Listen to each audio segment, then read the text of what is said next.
Hi guys, welcome to cinema thinking Telugu. Here is the review of Rajasaab movie గురించి చెప్పాలంటే movie అయితే బాగుంది భయ్య, పర్లేదు. ఇంకా స్టోరీ విషయంలోకి వస్తే మన హీరో రాజాసాబ్ కి ఒక నానమ్మ అయితే ఉంటుందన్నమాట. ఆవిడ చాలా గొప్పింటి వ్యక్తి, కాకపోతే మన హీరోతో ఒక నార్మల్ లైఫ్ అయితే లీడ్ చేస్తూ ఉంటుంది. తన నానమ్మ అంటే రాజుకి ప్రాణం. వయసు ప్రభావం కారణంగా మతిమరుపు సమస్యతో బాధపడుతూ ఉంటుంది గంగమ్మ. అదే రాజాసాబ్ నానమ్మ పేరు గంగమ్మ. తనకు సంబంధించిన చాలా విషయాల్ని మర్చిపోయిన తన భర్త కనకరాజుని మాత్రం మర్చిపోదు. తనకు కలలో కనిపిస్తూ తనని ఎలాగైనా వెతికి తీసుకురమ్మని రాజాసాబ్ ని కోరుతుంది. కానీ కనకరాజే తనకున్న రకరకాల విద్యలతో నానమ్మ మనవుణ్ణి నర్సాపూర్ అడవిలోని రాజమహల్ కి వచ్చేలా చేస్తాడు. ఒక దశలో ఇద్దరిని చంపేయాలని కూడా అనుకుంటాడు. మన్నిక విద్యలెన్నో తెలిసిన కనకరాజుని రాజాసాబ్ ఎలా ఎదుర్కొన్నాడు, అసలు కనకరాజు గతమేమిటి, అతని లక్ష్యం ఏమిటి,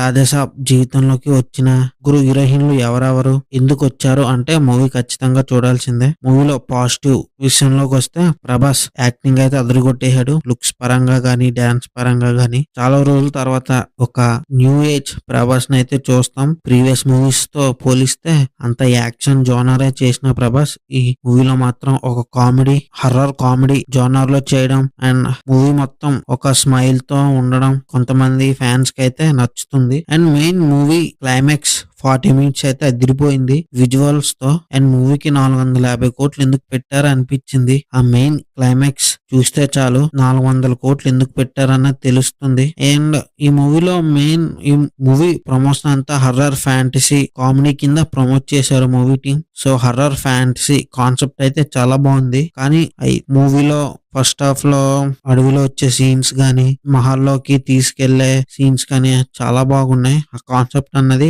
మారుతి గారు చాలా బాగా రాసుకున్నారు. ఇంకా మెయిన్ ప్లస్ పాయింట్ మ్యూజిక్ అనే చెప్పాలి. మూవీలో సాంగ్స్ అయితే చాలా బాగున్నాయి. రాజాసాబ్ టైటిల్ సాంగ్ గానీ, తరిన్ని సాంగ్స్ గానీ అవైతే చాలా బాగున్నాయి. ఇంకా నెగిటివ్ విషయంలోకి వస్తే స్టోరీ హర్రర్ ఫ్యాంటసీ కాన్సెప్ట్ కొత్తదే గానీ స్టోరీ మాత్రం కొత్తగా ఏమీ లేదు. సేమ్ అన్ని మూవీస్ లో చూసిన స్టోరీయే ఉంటుంది.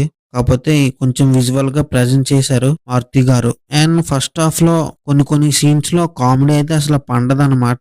దాని ఎఫెక్ట్ అన్నది మనకి సెకండ్ హాఫ్ లో కూడా కనిపిస్తుంది. అండ్ కొన్ని ప్లేసుల్లో హారర్ బాగా ఎక్కువ కొట్టేశాడా అన్నట్టు అనిపించింది మ్యూజిక్ డైరెక్టర్. ఈ మూవీ చూడాలనుకుంటే ప్రభాస్ గారి గురించి చూడాలి. అండ్ విఎఫ్ఎక్స్ సినిమాలో చాలా బాగున్నాయి, మిస్ అవ్వకండి. వీడియో నచ్చితే మన ఛానల్ ని లైక్ చేసి, షేర్ చేసి, సబ్స్క్రైబ్ చేసుకోండి.